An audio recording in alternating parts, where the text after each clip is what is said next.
So does that make you more applied focused or you want to be more academic? I would say this is making me want to go into industry for sure. Okay. Um, Okay. I've enjoyed like teaching and doing research is awesome, but if I can take those skills and apply it to, a company that's really goal driven and moves forward pretty quickly, that'd be pretty sweet. Yeah. And well, it's like just on a basic level, and Dan, I think you get this feeling or give this feeling across. It's just like I always find it like just this nerdy level of really cool and vast. Like we won't do it the whole time because it'll get really boring for everybody else. But like I love talking about like, hey, let's talk about like what you worked on in your PhD and how you're applying it to all these products and like improving consumer. I like because I run a couple of companies don't make very complicated products in comparison to BOA at all. But it's just like being able to take some kind of expertise and apply it and help people. Like that's my jam. Like I love doing that. So when I get to hear about people like you who are taking something at a much higher level and doing the same thing, I'm just like, that's so awesome. Like I just get excited hearing about it. Um, are you planning on staying there long term? I would assume. Yeah, definitely. I mean, like I said, it's honestly in this field of what I like kind of studied and everything, I'd say it's kind of a dream job. Yeah. There are things that allow me to continue exploring and sort of pushing the knowledge boundaries that I have. A lot of times we do some really small sample size testing, for example. So one of my other passions is statistics, and we have to use some pretty complex stats to do something and communicate to people in a really simple way, though, which Mm-hmm. I think is really beautiful, right? Like we might actually under the hood be doing something that's pretty complicated, sort of the same type of algorithms that are using for self-driving cars or what have you. But we're just Mm-hmm. trying to say, hey, with this level of confidence, we want to know we actually can affect your performance. Right. So yeah, I think it's really cool. I think if you look at BOA as a brand in some of the spaces like court sports and trail running, I think you're going to see it growing in the next couple of years, which is a Mm-hmm. really fun part to be a part of. And I'm backing up just slightly, but like, I mean, that's a sense of I'll say mastery, but just like that's when you know somebody actually knows what they're talking about. So they can take a very complicated subject and dilute it down to like the most simple, very understandable thing. You Right. know, I don't know. You guys have since you have finished your PhD and working on your PhD, you've probably come across professors that at some point or another are very, very confusing because they're so deep into their field. They can't understand what it's like anymore to not know anything about that. Yeah, Right. And you're like, I can't follow you. And it's like if they could get just to that next level and see back to the beginning, that, things would become much, much easier for everybody involved. totally. Right. I think that's one of Um, the things about industry is you sort of have to see the forest and the trees. Like right. to keep track of everything and be able to understand how you're going to explain this to somebody. Like you said, I worked at a running store too. So how is the kid that's working at a running store going to explain this to the runner that's coming in? How are Right. you going to explain it at a biomechanics conference? And all that's really exciting.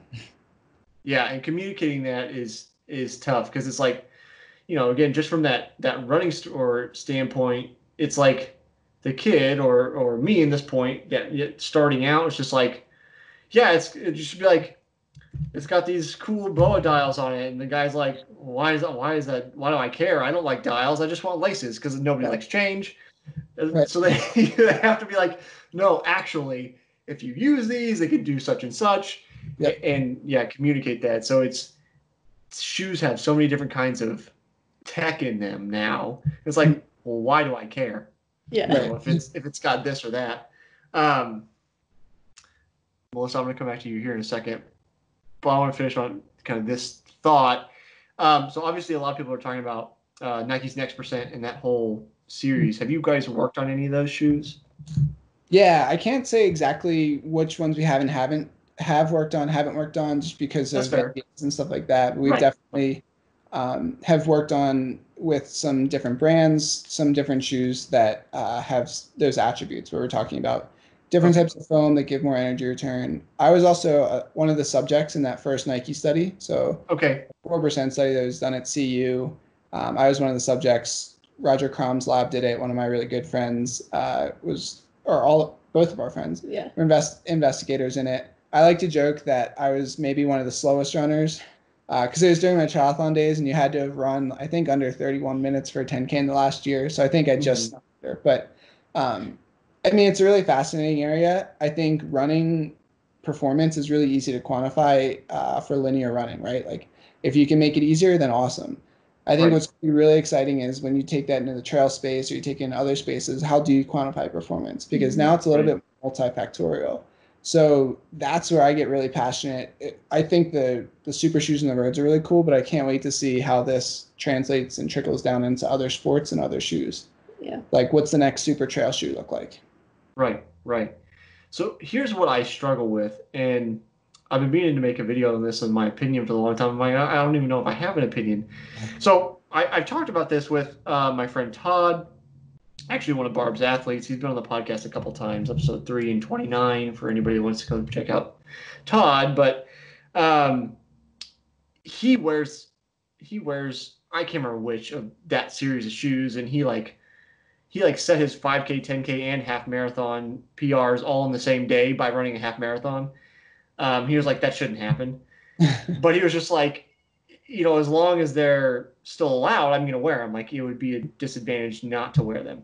So I'm just wondering if either of you have an opinion on, is there a line? Where's the line in terms of technology versus the human spirit, or, the human body itself in terms of improving performance? Yeah, I think it's super interesting, and I'd like to hear Melissa's perspective as well. One way that I think of it is like if if you boil it down to energy return, no material, because of thermodynamics, is going to give you 100% energy return. So if you think maybe our maximal ability is 100%, even though we don't have any pumps that can do that, these are just getting us closer to that. But it's still human running. Now that being said, there are a bunch of other attributes, patents and things like that may cause competitors to be at a disadvantage. I think putting all of that aside, I love innovation in sport, and I think the weird thing is the line is blurry. Now, if somebody had springs in their shoes, I think we can all agree that that's maybe not the same sport. So acknowledging the line is blurry, but I think the reductionist argument of, oh, it's improving time, so that's bad. So then I think we all have to go back to running barefoot. Or we all run in the same exact shoe. But even then, humans experience different improvements based on a given shoe, and that's been shown forever. So for me, I think one of the cool things, I heard an interview where somebody was saying, hey, it's making running fun for me. And I think if we take that regard, I'm all for it. That's fair. Melissa, do you have any thoughts? Pretty similar, but I just keep coming back to the point that really, if we start drawing a hard line somewhere, then if we look back in time, where have we crossed another imaginary line that we drew at some point? And like you said, if it's making people faster, but it's not a completely inhuman amount of time to get faster by, then is it just like any other training modality that we learn to use? What if we never had, certain aspects of how people change their diet to improve performance? If we didn't have caffeine, which is another kind of blurry line, right? So I think it's a really tough debate to get into, especially if you have people taking different sides. I'm kind of interested to see how it moves forward. Talking to science people about it. I'm not sure how much I like talking to hard-headed, policy. Like where we apply to sport is what's tricky, because we don't want to create unfair competitions. But I'll be partisan here and say I am pro no caffeine.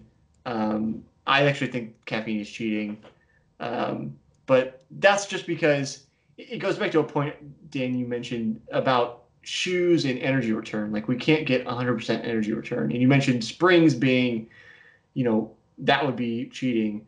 I wanted to make some kind of joke about the Nike Shocks, but I couldn't figure out how to get it in there. But that's because if we had springs, you could theoretically get more return, than you really should, right? So it's like, that's the hard line that we're after, though. In a perfect physical situation, you get 100% of the energy back out that you put in. No more, no less. So I think that may be the easiest way to define what the hard line is if you're able to somehow, in the case of like people that are cheating, we see this, that they put motors in their bikes. Right. Oh, yeah. You're going at more than 100% capacity. Clearly, that's wrong. So I think that's a fair line to draw. And that's, I think, a good summation of why I'm not a fan of caffeine, because caffeine helps you do things that your body wouldn't necessarily do on its own. That's another one that's hard line to draw, because where's the difference between like caffeine and supplements and what exactly is and isn't okay? That's where the USADA comes in hand. But it's just always interesting to see different people's perspectives. Dan, I'm glad you shared that, because I've struggled with next percents and that kind of thing, because we've seen such a dramatic improvement with that technology being introduced that it's almost like my gut reaction is, well, that's not fair, but that's not necessarily logical either. I wrestled with that. I think when the alpha flies came out for trials, my first thought was that's too weird. But then I had to really grapple with myself and say, well, why? And I like what you said, where you draw a line of caffeine. I think if you can come up with a line and have a reason for it across all of these dimensions of performance, then that's perfect. And then we can debate whether those lines are arbitrary or if they're in the right place or not. But at least you have grounding rules. And so I think it's a really fun and interesting debate. Yeah. The other major problem is that we just can't test all these different shoes before they go through the whole, creative process, the prototyping, the actual producing them. We can get shoes out pretty quickly compared to how long it takes to do a really well-designed research study with enough participants. Yeah, there's a really interesting article in Outside that was kind of tongue-in-cheek about the Vaporfly, I think, and it was like, hey, we're going to come up with this revolutionary shoe that sort of combines maximalism with a carbon plate with something else. And it's like, well, all of those have been done uniquely and individually before. It's just combining them. And so I think that isn't limited to just, the Nike shoes. Like, I think of some of the other footwear brands and what they'll be coming out with in the next few months. They're going to be similar, and they hopefully in some cases they're going to push the line in a different way. Hoka released a shoe recently. It's a downhill only shoe. That's really interesting. I mean, they're just trying to push the barrier somewhere. We actually at BOA, we are working on publishing a study where we actually saw an improvement in lateral performance, basically changing direction quickly with a certain configuration. And so for me to say any of these other technological advances are bad because they improve performance would be kind of hypocritical, since I'm working on that too. But yeah, the regulation at some point, we just have to come in and agree on where that line is and what are the reasonings behind that line. Yeah. Well, that's just in general, when you argue with somebody, I find sometimes you have to take a step back and decide, are you even coming from the same like ontological perspective? Like, is the basis of your opinions of what reality is, or your facts on what reality is, are you arguing from the same place? For sure. It's like, if you're not arguing from the same place, then there's no point in arguing, because you're probably not going to come to a mutual agreement at any point in time.